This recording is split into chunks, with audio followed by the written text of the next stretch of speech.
എല്ലാവർക്കും നമസ്കാരം. ഇക്കഴിഞ്ഞ ഡിസംബർ 21-ന് രാജസ്ഥാനിലെ ജയ്സാൽമറിൽ ചേർന്നിട്ടുള്ള 55ാമത് GST കൗൺസിൽ യോഗത്തിൻ്റെ തീരുമാനങ്ങൾ എന്തൊക്കെയാണ്, സർക്കാരിനുള്ള റെക്കമെൻഡേഷൻസ് എന്തൊക്കെയാണ് എന്ന് വിശദമാക്കുന്നതാണ് ഇന്നത്തെ വീഡിയോ. ഈ GST കൗൺസിൽ തീരുമാനപ്രകാരം ഇത് വ്യാപാരി സമൂഹത്തെ എങ്ങനെ ബാധിക്കുന്നു, അതല്ലെങ്കിൽ പൊതുസമൂഹത്തെ ഇത് ഏതു വിധത്തിൽ ബാധിക്കുന്നു എന്നത് നമുക്ക് വിശദമായി ഒന്ന് ചർച്ച ചെയ്യാം.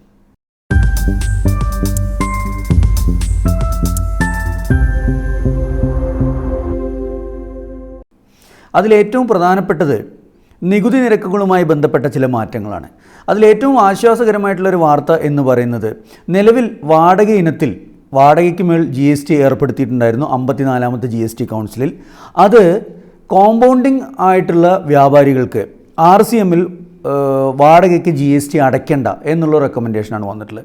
നിലവിലുണ്ടായിരുന്നെന്ന് വെച്ചാൽ 54ാമത്തെ GST കൗൺസിലിൻ്റെ തീരുമാനമനുസരിച്ച് എല്ലാവരും, അതായത് കോമ്പൗണ്ടിങ് ഡീലർ ആണെങ്കിൽ പോലും രജിസ്ട്രേഷൻ ഇല്ലാത്ത ഒരാൾക്ക് വാടക കൊടുക്കുകയാണെങ്കിൽ RCM പ്രകാരം GST അടയ്ക്കണമെന്നുണ്ടായിരുന്നു. അതിൽ നിന്നും കോമ്പൗണ്ടിങ് മെത്തേഡിൽ നികുതി അടയ്ക്കുന്ന ആളുകൾ ഒഴിവാക്കിയിട്ടുണ്ട്. അപ്പോൾ ഇത് കോമ്പൗണ്ടിങ് മെത്തേഡ് പ്രകാരം നികുതി അടയ്ക്കുന്ന ആളുകളെ സംബന്ധിച്ചിടത്തോളം വളരെ ആശ്വാസകരമായിട്ടുള്ള ഒരു വാർത്തയാണ്.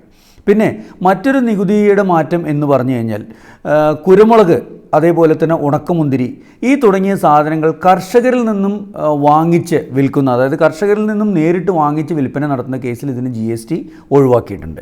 പിന്നെ മറ്റൊരു പ്രധാന മാറ്റം, GSTയുടെ റേറ്റുമായിട്ട് ബന്ധപ്പെട്ട് മറ്റൊരു പ്രധാനപ്പെട്ട മാറ്റം എന്നുള്ളത് ഇലക്ട്രോണിക് വെഹിക്കിളുകളുടെ വിൽപ്പനയുമായി ബന്ധപ്പെട്ടാണ്.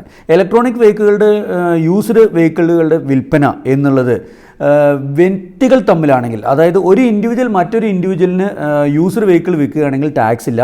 നേരെ മറിച്ച് ഇതൊരു ബിസിനസ് സ്ഥാപനങ്ങൾ, അതായത് ഡീലർമാർ, സെക്കൻഡ് ഹാൻഡ് കാറുകൾ വിൽക്കുന്ന ഡീലർമാർ ഇത് റീഫർബിഷ് ചെയ്ത് വിൽക്കുകയോ അതല്ലാത്ത വിധത്തിൽ ഒരു പുനർവിൽപ്പന നടത്തുകയോ ചെയ്തു കഴിഞ്ഞാൽ വിൽപ്പന വിലയും വാങ്ങിയ വിലയും തമ്മിലുള്ള വ്യത്യാസം കണക്കാക്കി അതിന് 18% GST അടയ്ക്കണം എന്നുള്ളത് പുതിയ ഒരു നിരക്ക് ഇതിൽ വരുത്തിയിട്ടുള്ളൊരു മാറ്റമാണ്.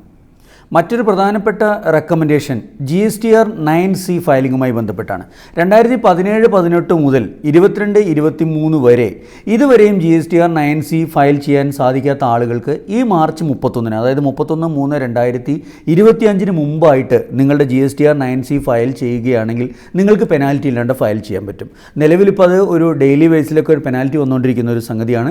അപ്പോൾ GSTR 9C ഇപ്പോഴും ചെയ്യാൻ സാധിക്കാത്ത ഒരുപാട് ആളുകളുണ്ട്. അപ്പോൾ 17-18 മുതൽ 22-23 വരെയുള്ള GSTR 9C റിട്ടേണുകൾ നിങ്ങൾക്ക് 31/3/2025 മുമ്പ് പെനാൽറ്റി ഇല്ലാണ്ട് ഫയൽ ചെയ്യാൻ പറ്റും എന്നുള്ളത് വളരെ ആശ്വാസകരമായിട്ടുള്ള ഒരു വാർത്തയാണ്. അടുത്തൊരു നിർദ്ദേശം എന്ന് പറയുന്നത് അപ്പീൽ ഫയൽ ചെയ്യുമ്പോഴുള്ള പ്രീ ഡിപ്പോസിറ്റുമായിട്ട് ബന്ധപ്പെട്ടാണ്. ഇപ്പോൾ ഇതിൽ പറയുന്നതെന്ന് വെച്ചാൽ, ടാക്സ് ഇല്ലാത്ത കേസിൽ, പെനാൽറ്റി മാത്രം ഉള്ളൊരു കേസിലാണെങ്കിൽ ട്രൈബ്യൂണൽ മുമ്പാകെ നിങ്ങൾ അപ്പീൽ ഫയൽ ചെയ്യുകയാണെങ്കിൽ പ്രീ ഡിപ്പോസിറ്റായിട്ട് വെറും 10% മാത്രം അടച്ചാൽ മതി എന്നാണ് പറയുന്നത്. നേരത്തെ അത് 20% ആയിരുന്നു. അടുത്ത ഏറ്റവും പ്രധാനപ്പെട്ട ഒരു നിർദ്ദേശം സാധാരണക്കാർക്ക് ഗുണം ചെയ്യുന്നതാണ്. അതായത് ബാങ്കുകൾ, NBFCകൾ തുടങ്ങിയവ ലോൺ അടയ്ക്കുന്നതിൽ വീഴ്ച വരുത്തുന്നത് മൂലം ചാർജ് ചെയ്യുന്ന പീനൽ ചാർജുകൾക്ക് GST ഈടാക്കിയിരുന്നു ഇതുവരെ. അപ്പോൾ ഇത്തരം ബാങ്കുകൾ അല്ലെങ്കിൽ NBFCകൾ ഈടാക്കുന്ന പീനൽ ചാർജുകൾക്ക് ഇനി മുതൽ GST കളക്ട് ചെയ്യേണ്ട, അല്ലെങ്കിൽ GST ഇമ്പോസ് ചെയ്യേണ്ട എന്നുള്ള വളരെ സുപ്രധാനമായിട്ടുള്ളൊരു തീരുമാനം അല്ലെങ്കിൽ റെക്കമെൻഡേഷനാണ് GST കൗൺസിൽ കൈക്കൊണ്ടിട്ടുള്ളത്. ഇത് സാധാരണക്കാരെ സംബന്ധിച്ചിടത്തോളം വളരെ വലിയ ഒരു ആശ്വാസകരമാണ്. ഇനി മറ്റൊരു പുതിയ വിഷയവുമായി പുതിയൊരു വീഡിയോയിൽ കാണുന്നവരെ എല്ലാവർക്കും നന്ദി, നമസ്കാരം.